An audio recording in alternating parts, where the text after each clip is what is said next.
we can change this. I'm Karen Brady. Together with Tide, we've launched the Tide charity to offer grants of £1,000 for small businesses that need it most. For information on how to preserve our nation's future or to see if you qualify, visit tidecharity.co.uk. When Co-op members buy our award-winning irresistible beach and oak smoked salmon, expertly matured and responsibly sourced, we'll give back to your local community.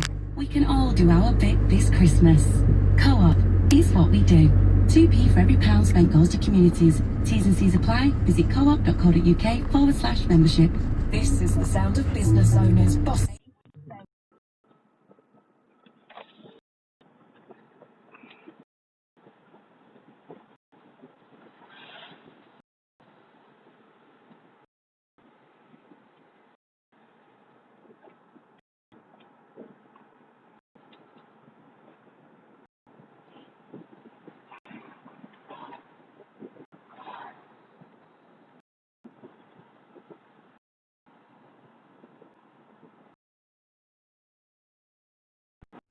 Listen to Harry and make your best bet with Bet Victor. 18 plus, please gamble responsibly. Sean, see the remote? 2020. It's certainly not been an easy year, but as it draws to a close, let's try to make this Christmas the best it can be. You can start by shutting cyber criminals out. Before you head online to do your gift shopping, visit cyberaware.gov.uk for some practical steps to help protect you from cybercrime. From creating stronger passwords to updating your devices. And enjoy a Merry Christmas. Get secure online at cyberaware.gov.uk. It's the EE Black Friday sale and we've maxed out the savings. Save £462 on the amazing Samsung Galaxy S25G on a 10 gig plan. On the UK's #1 5G network, that's bigger than big. Next up, save £144 on a Galaxy Watch 3. That's beyond brilliant. Blimey, we got ourselves an off-the-scale sale. Act fast. This Black 7th of December. Limited 5G coverage, 24-month plan. Terms apply. #1 for network performance. Verified ee.co.uk/claims. If you thought gold was only owned by the privileged few, if you thought you couldn't be the owner of such a precious commodity, think again. At Gold Bank London, we live and breathe gold. Solid 24-karat gold. Offering bars from less than £60. Gold Bank London is the easy way for you to begin your gold ownership journey. Want to increase your gold portfolio? Want to sell your gold at our best price?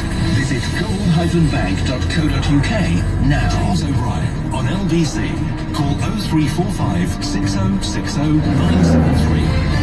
It's 23 minutes after 10, and I don't know if you noticed, but I inflicted a lengthy Brexit-based homily upon you a moment ago without mentioning the word immigration, because the question of how the referendum result went the way it went is not the same as why the negotiations have gone the way they've gone. There's nothing inevitable about the referendum result, but obviously immigration and, unfortunately, racism played a huge part in delivering it. You just have to cast your mind back to Nigel Farage's disgusting poster that he unveiled shortly before Joe Cox was assassinated by a white supremacist terrorist. I think it was the same day, actually. One wonders precisely what breaking point we should take away from that simple experience. But that's how you got the result over the line. The question of why the negotiations have gone so badly is partly explained by the fact that the result was built on lies, but it's mostly explained by a much less toxic word than racism, which is exceptionalism. So I think I'm going to add to the mix today an invitation to you to tell me which word you think best sums up the failure of these negotiations to deliver anything close to what was promised. And for me, it's exceptionalism. It is that belief that somehow the rules shouldn't apply to us. Rule Britannia, Britannia waives the rules. And you see it everywhere. You really do. The idea that, no, hang on a minute, not us. It's, all right, the Frenchies and the Germans, I mean, yeah, absolutely, they have to follow these rules, but not us. Milan is in Ashford. Milan, what do you reckon? Hi, James.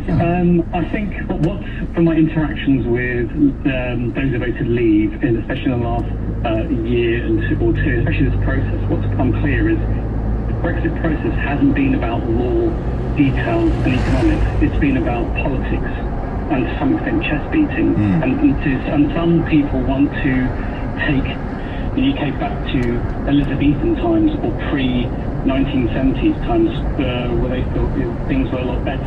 Which they weren't, of course. I mean, that's the astonishing thing, isn't it? It's almost like a ladybird image of British history, and oddly that's why all these other elements like the National Trust and slavery and Black Lives Matter have assumed a new resonance this year, because this era didn't exist when we were altruistically ruling, and yet there is a sense that if we can take that and called bygone age. It's. I think you're right. I don't know if I'd call that politics, though. I'm interested in those who name is one who the Polish guy of the EU.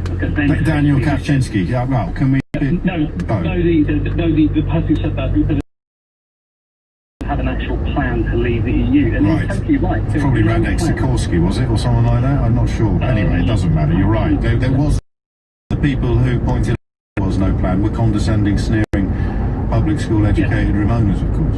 And this is the astonishing bit now. Now with a month to go, well, less than a month, we're now having a discussion about what is a substantial nil instead of something more important, such as data flows, which is... that's not fair. Some people are having discussions about why racist football fans are actually okay.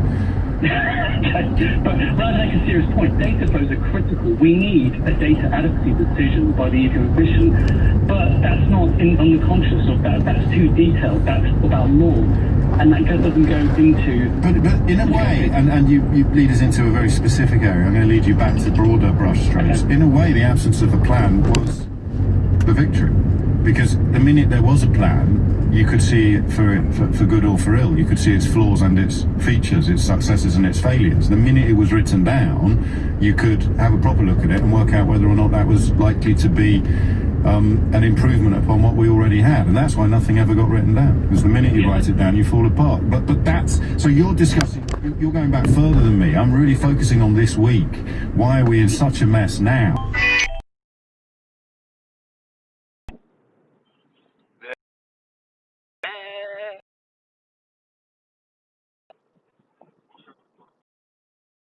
Just trundling down the road, up here, there, and everywhere, and on the beach, it's on the water. Needed an update. Hard stripe, yeah. Nah.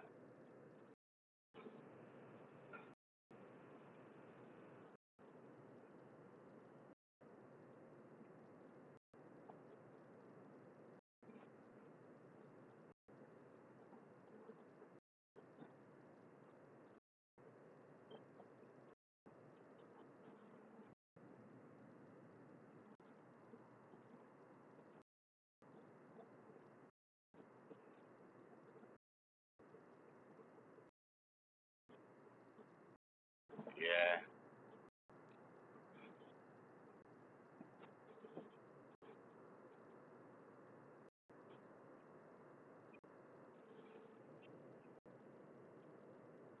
Yeah.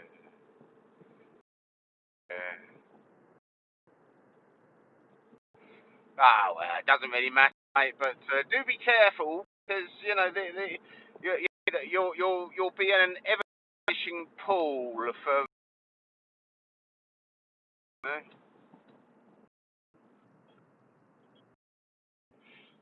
Yeah. Well, there is always that. You can roll it regularly. Do a roll regularly. Yes.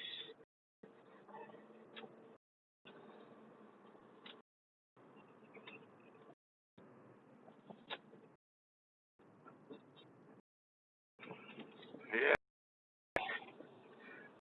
Coming down then, do you really think you're going to get here by the 5th or you know, probably after? Why do you...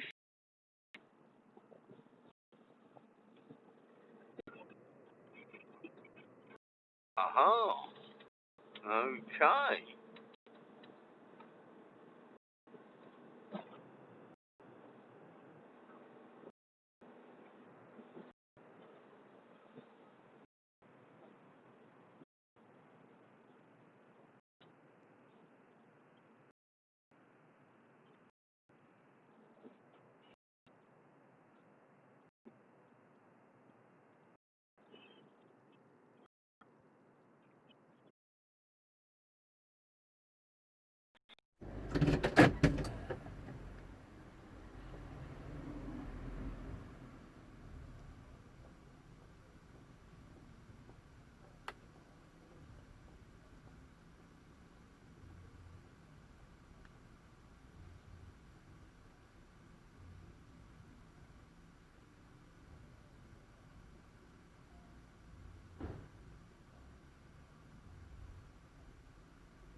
point first? Will it be footballers taking a knee for a minute or two before a football game? Will it be the National Trust? Should take a that is fucking to blame for all knee. the nation's ills? Will it be cyclists? Fucking ridiculous. What else do we put on that list? Do we just go back to the old ones? Is it all going to be single mothers and all unemployed bollocks. people's fault, or public sector workers? Oh, it's so tragic, isn't it? Tom, thank you. Ian's in Shipley. Ian, what do you reckon? Good morning, James. How are you? Very well, mate. Very well. Got a soft spot for Yeah, Shipley. What's on your mind? Yeah, I know you don't used to work for a paper agent. Yeah. Fabulous. Right, I think we've really entered into the have your cake or eat it country with these negotiations, everything. I think with the shouting out of the window and the fish and all this sort of thing, we don't want you to have any of ours, but we want to sell it to you, 75% of it, free of charge. Why has fish been allowed to assume such an enormous importance? I think it's because obviously we're an island surrounded by water, and it becomes So is Ireland. Yeah, I know. I think we've become very possessive over it. I think, I know you like your analogies, don't you? I think... Got nothing to do with being possessive, you I think the fish muppet. thing is the equivalent of the bat and ball in the playground. It's fucking sovereignty. You're not having it. And do you know, it's also the one area where there is actually a genuine grounds for grievance. I mean, because any negotiation involves give and take, whatever we were given can be easily ignored and overlooked, and people can claim that membership of the European Union hasn't provided us with any benefits. But it is very easy, and I think mostly accurate, to describe the fishing quotas as having involved something being taken. Now, it involves leaving aside subsequent facts, like how quickly and how happily fishing we sold our fishing quotas to foreign fleets and foreign ships, and the reason why some of these numbers are where they are is because of decisions that never get properly discussed or properly highlighted. But there is a case there, and that's why I thought from a very early point that eventually all that would be left with fish. It is because there is a genuine grievance there, but it's a grievance that is rendered negligible by the bigger picture. And of course, to keep fish front and centre, it's minimal, isn't it? It's minimal in the grand scheme of things. Exactly. I think Devon's contribute more to the GDP, but no one's jumping up and down around. Harrods and the performing arts sector is several times the size. But you can only keep fish front and centre by ignoring the big picture, and ignoring the big picture is what phrases like "believe in Brexit" and things like that were designed to do. So what word are you putting? You're giving me cake, are you, for the... Absolutely cake, yes. I think it applies to the level playing field things as well when I was looking into that. It does, because obviously we want to do what we want with our businesses, prop up them, etc., and be allowed to undercut you, yet we still want free trade. And it just flies in the face. Definitely the cake, which is one of Boris Johnson's favourite. I haven't said it for a while, although it'll probably come round again soon. And it's a brand of exceptionalism as well, of course, because when you say I'm all in favour of having our cake and eating it, I think the subtext is nobody else can do that. Because in the rest of the universe, the phrase "you can't have your cake and eat it" holds true. The EU, because this government is imputing to the EU the kind of motives that they themselves have. Yes, that is true. Go on, carry on, sorry. I don't even think they're motives. At least I don't think anybody who's looked at it in detail and is honest with themselves about it believes that the motives are entirely honourable. And I think actually, I'm very much, I'm half Irish and half German. I live in Oxford, and I tend to see things through EU eyes for that very reason. But the EU has behaved honourably. This isn't about behaving in somehow an underhand way. This is complete fantasy. The EU has done exactly what it said it would do from the very start, and nothing more, nothing less. They will drive a hard bargain. That's what they always say they do. And your point about the four freedoms, even hard bargain is in danger of falling into the projection trap, because all they will do is defend their own interests. And up until 2016, they were our interests as well. And that's exactly what I'm saying. The EU is doing exactly what the British government is doing, in the sense of defending its own nationals, and it's had no obligations to the UK anymore. Now the UK is left. So of course the UK is on the outside looking in. They have this fantasy, I think, on the Brexit side, that the EU owes them something. That, for example, because the EU has made concessions to Canada, therefore we should make the same concessions to the UK. Well, no. This is a negotiation. And we're not Canada. They have sovereignty. This magic word sovereignty. The EU 27 can decide what they're going to negotiate with, and if they're going to make concessions over the cost of feeding, for example, then they want something in return. Because, and the UK has shown no willingness to do that, because as far as they're concerned, it is in their gift in some way to determine the outcome of the negotiations. So, yes, and if you adopted the curiosity of a 10-year-old child and just answered every point with why, but why? Why would why? Eventually, eventually, all that's left is them shouting, "Because we're British," and that's not good. That's not going to work in a negotiation. It'll win you a referendum. It'll sell a bunch of newspapers.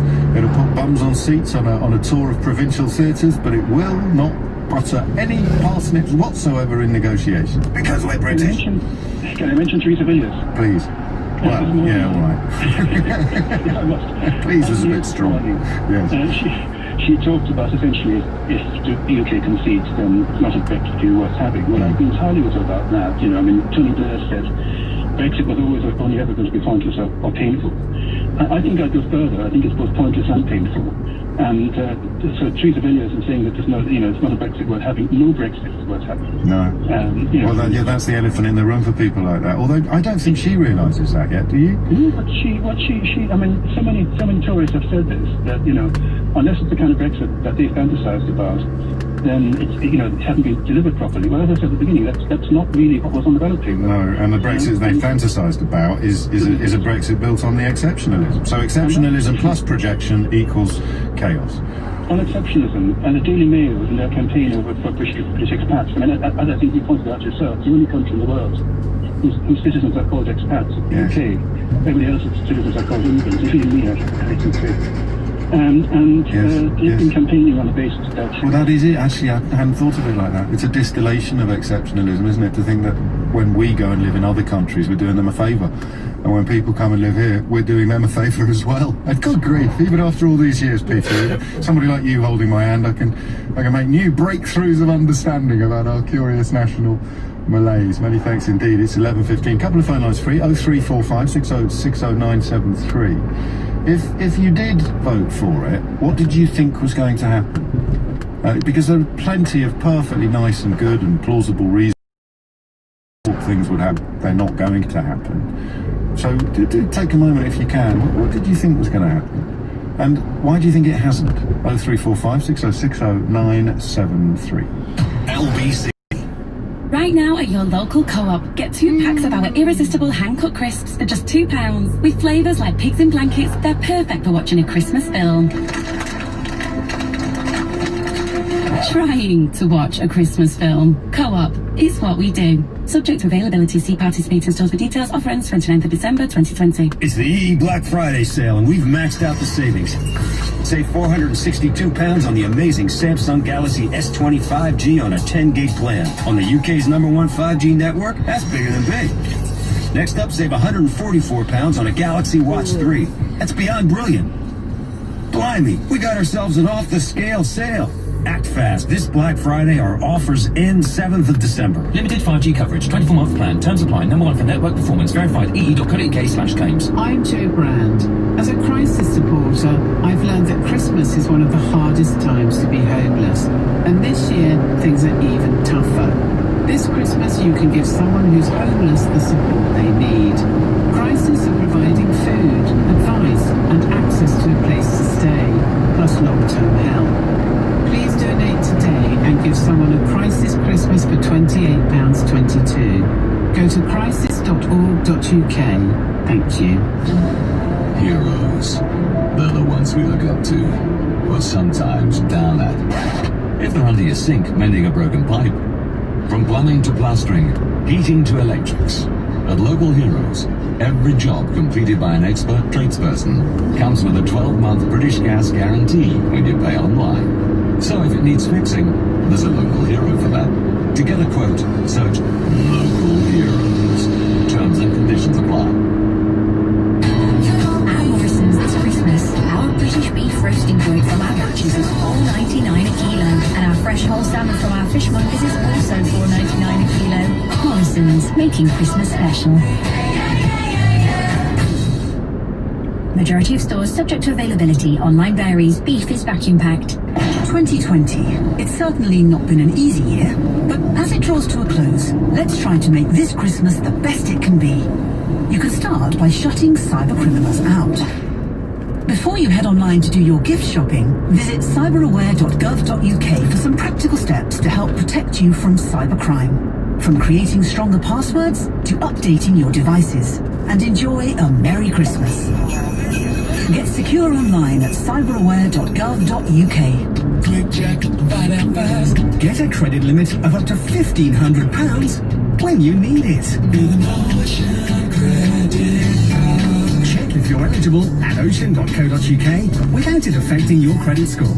It only takes a minute. Intelligent Lending Limited is a credit broker. Capital One is the exclusive lender. Representative 39.9% APR variable. Borrow and spend responsibly. The Ocean Credit Card. There for when you need it most. Visit ocean.co.uk. When Co-op members buy our award-winning irresistible beach and oak smoked salmon, expertly matured and responsibly sourced, we'll give back to your local community. We can all do our bit this Christmas. Co-op is what we do. 2p for every £1 spent goes to communities. T's and C's apply. Visit coop.co.uk/membership. James O'Brien on LBC. 19 after 11, a quick diversion. What a remarkable statement. This is from the chairman of Colchester United Football Club, chairman and owner indeed. Robbie Cowling is his name, and I'll retweet it. I urge you to read this. I kind of missed the brouhaha about racists booing footballers at the weekend who took the knee. But if you told me about it, I'm involved in some end-of-life care at the moment, which really does help with your priorities, I can tell you that for nothing. But if you'd said to me last night, some Millwall fan, I don't think it was racist, James. I'd have gone, here we go again. It's going to be, National Trust type arguments and absolute nonsense. What's wrong with a little bit of light racism? Give me a call now and defend it. That's a joke, by the way. Please don't give me a call now and defend light racism. Or even heavy racism. But this chairman of Colchester United is absolutely incredible, because not only does he reach a blistering conclusion, he explains how he got there. And like a lot of, I don't actually know Robbie Cowling's ethnicity, but judging by his explanation of his own journey of understanding, I presume, like me, he's white, and therefore sometimes you need a little bit of help imagining what life would be like in somebody else's skin or in somebody else's shoes. And he explains that, I presume Callum Harriott plays for Colchester. You're going to have to forgive me for not being fully across all of the personnel in this story, and there's no snobbery involved there. I support Kidderminster Harriers. We're way further down the footballing ladder. But Callum Harriott described the purpose of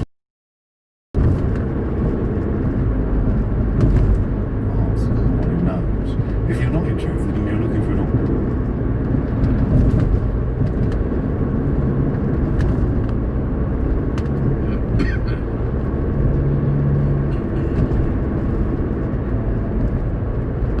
you almost beg and believe, but then you remember that the same people are now running a million miles away from the responsibility they bear for inflicting Brexit on this country. So Callum Harriott described the purpose of the gesture perfectly to me, explaining that taking the knee dates back to early civil rights movements as a way of silently showing solidarity in support of political inequalities suffered by oppressed communities. And what's clear from Cowling's statement is that he needed help in understanding, just as I did. I explain my own journey in some of these fields in my new book, but it's this conclusion here. Maybe those that booed on Saturday might now understand what this gesture means to our club, and will at the very least remain silent during future games whilst the players continue to take the knee before each kickoff. Alternatively, they should stay away from our club, because anyone that still wants to boo, now that I have explained the purpose and importance of the taking of the knee, is not welcome at our club. What I love about that is it avoids all dangers of knee-jerk reactions.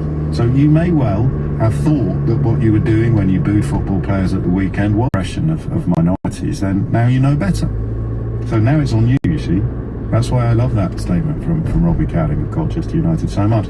And similarly with Brexit. So absolutely, there's a few people are saying, in fact, I'll read you one. James, I relate entirely to what you said. I voted for Brexit, but I now regret it, and I remember thinking that we would be able to do things that other EU countries couldn't do simply because of our passport, because of the passport we held. I don't get how you're refraining from Schadenfreude. I'll foot half the bill if you want to get those 4 words off your chest. Keep up the good work. Thank you for that. But the reason there's no pleasure in being proved right about this is twofold. Number one, I get hit as well, although not as hard as less comfortably off people.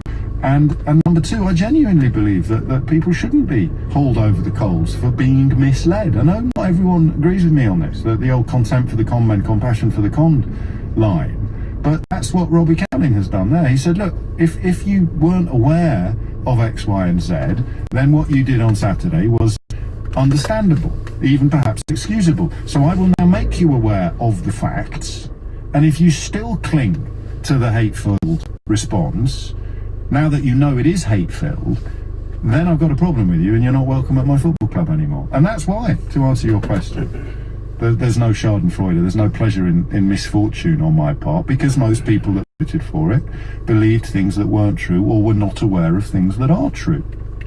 Which makes today's question so urgent. Why do you think the negotiations have reached a point where it's a choice between a rubbish deal or, even worse, no deal? When we were supposed to now be inhabiting sunlit uplands, taking back control of everything, and not only having our cake, but also eating it. So why do you think things have fallen apart so completely and so comprehensively? Adam's in Bletchley. Adam, if you can remember why you rang in, I'd love you to tell me. Yeah, that's a good one. Hello, James. First-time caller. Okay. Long-time listener. James, the things look the way they are, they do, because they couldn't look any other way. It's simple as that. It's the whole logic of Brexit, you know. And